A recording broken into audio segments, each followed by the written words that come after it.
Movie পেচালে আরও একবার সবাইকে স্বাগতম। আশা করছি সকলেই ভালো আছেন। আজকের ভিডিওটা তুফান সিনেমার এক্সপ্লেনেশন নিয়ে। আজকের ভিডিওটা পার্ট 1 দেখে না থাকলে অবশ্যই দেখে আসবেন। চলুন কথা না বাড়িয়ে ভিডিওটা শুরু করা যাক। পার্ট 1-এ আমরা দেখি নায়ক সূচনার সাথে নাচার চেষ্টা করে। এটা দেখে তুফান কোনো কিছু না ভেবে নায়ককে মেরে ফেলে। তুফান নায়ককে মারার জন্য সরকারি দল তুফানের বিরুদ্ধে কথা বলে। তুফান রাগ হয়ে যায় এবং সূচনার পা থেকে জুতা নিয়ে সরকারি দলের একজনকে মারে। তা দেখে নেতা চুপ হয়ে যায় এবং সাংবাদিক সম্মেলনে তুফানের শেখানো কথা বলে এই মৃত্যুতে তুফানের কোনো হাত নেই। তারপর সূচনাকে নিয়ে যায় তুফান তার বাড়িতে।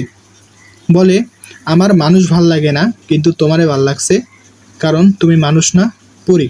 সূচনাকে বলে তুফান তার সাথে থাকতে এবং বলে, তুমি কি চাও? সূচনা বলে, আমি ছবি করতে চাই। আমি ওপার বাংলার মেয়ে। যুদ্ধের সময় মা বাবার সাথে এসেছিলাম, নায়িকা হব, কিন্তু মা বাবা মারা যায় আর দেশে ফেরা হয় না। বারে নাচ করতে ভালো লাগে না। তুফান বলে, ব্যাস এইটুকু? আজ থেকে তুমি নায়িকা, কোনো পরিচালক তোমাকে ছাড়া ছবি করবে না। সূচনা হয়ে যায় একজন টপ নায়িকা। এখন আমরা আবার চলে আসি বর্তমানে, যখন শান্ত ও পরিচালক আব্বার কাছে তুফানের গল্প শুনছিল। আব্বা এবার বলে, এখন তো সবে তুফানের গল্প শুরু, পুরো গল্প এখন বলবো। শান্ত বলে, গল্পের পরের অংশ শোনার জন্য তুফানকে তার লাগবে। তখন আব্বা বলে, তুফান ব্যস্ত, তোমারে তুফানের ছায়ারে দেই। তারপর শান্ত অভিনয়ের জন্য নিজেকে মানসিক ও শারীরিকভাবে তুফানে পরিণত করতে থাকে। অপরদিকে তুফান তার রাজত্ব বৃদ্ধি করতে থাকে। তুফান দেশের সকল প্রকার ব্যবসায় হস্তক্ষেপ শুরু করে। যেই দলকে তুফান সরকার বানিয়েছিল, তুফানের কর্মকাণ্ডে সেই দলই তুফানের বিরোধী হয়ে যায়। সরকারি দল তুফানকে শেষ করার প্ল্যান করে। সরকারি দল বাছাই করে সিআইডি ইন্সপেক্টর এসিপি আকরামকে। এসিপি আকরাম একজন গোবেচেরা বাঙালি, কিন্তু বুদ্ধিতে তার জবাব নেই। সরকারি দল আকরামের সাথে মিটিং করে। সেই মিটিংয়েই আকরাম বলে, একটা যদি সুযোগ পাই তুফানকে খেয়ে দিব স্যার। তারপরে কোমরে গামছা বেঁধে আকরাম লেগে পড়ে তুফানের পিছনে। শুরু হয় তুফানের পতন। তুফানের যত ইনকামের উৎস ছিল সব ধীরে ধীরে বন্ধ হয়। আকরাম তুফানের দুর্বল পয়েন্টগুলো খুঁজতে থাকে। তদন্তের জন্য সে সূচনার শুটিং সেটে যায় এবং সূচনাকে জিজ্ঞাসা করে, তুফান কে? সূচনা বলে সে তুফানকে চিনে না। আকরাম সূচনাকে তার একটি কার্ড দিয়ে চলে যায়। আকরাম খোঁজা শুরু করে তুফানের কান। তুফানের ডান হাত, যাকে তুফান আব্বা বলতো, তাকে আকরাম গ্রেফতার করে এবং পায়ে গুলি করে হাসপাতালে ভর্তি করে। তুফান এই খবর পাওয়ার পর তৎক্ষণাৎ দলবল নিয়ে উদ্ধার করতে যায় তার আব্বাকে। হাসপাতালের বাইরে তার দলের সকলকে রেখে সে একা যায়।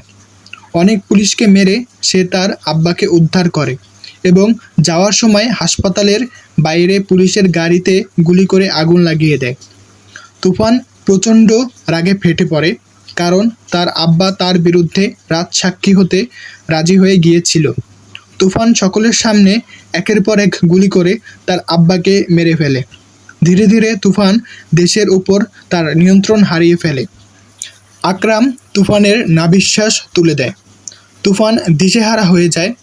পরামর্শ করার জন্য তার ডান হাতও আর নেই।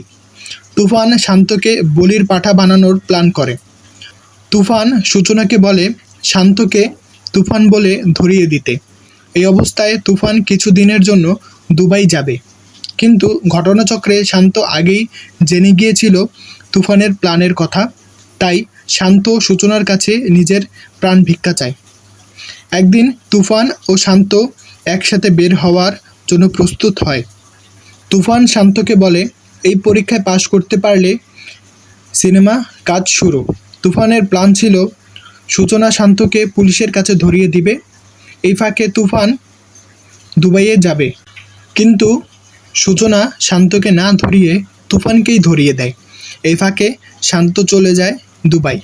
এসিপি আকরাম রাস্তার মধ্যে তুফানকে একের পর এক গুলি করে মেরে ফেলে। তারপরে আকরাম সূচনার কাছে যায় এবং জিজ্ঞেস করে, আপনি এটা কিভাবে করলেন? সূচনা বলে, আমি একজন ভালো মানুষকে বাঁচিয়েছি। তুফান নিজের স্বার্থের জন্য সব করতে পারে, তাই আমি শান্তকে বাঁচিয়েছি। তারপর দেখা যায় আকরাম গাড়ি চালিয়ে একটি হাসপাতালে যায় এবং এক এক করে সকল নার্সদের মেরে ফেলে। আকরাম ডাক্তারকে জিজ্ঞেস করে, পেশেন্টের কী অবস্থা? ডাক্তার ভয়ে ভয়ে বলে, গুলিগুলো বডির রিস্কি জায়গার থেকে 3 থেকে 2 ইঞ্চি দূরে দূরে লেগেছে। তার পরক্ষণেই ডাক্তারকেও আকরাম মেরে ফেলে। আকরাম রুমের ভিতর ঢুকে এক রোগীর সাথে হাত মিলায়। এই রোগী হলো তুফান। তুফান মরেনি। বন্ধুরা, সিনেমাটা আমার অনেক ভালো লেগেছে। আপনাদের এই এক্সপ্লেনেশন ভিডিওটা কীরকম লাগলো জানাবেন। সকল লেটেস্ট মুভির এক্সপ্লেনেশন পেতে অবশ্যই আমাদের চ্যানেলটা সাবস্ক্রাইব করবেন এবং ভিডিওটা একটা লাইক করে দেবেন। ধন্যবাদ সবাইকে।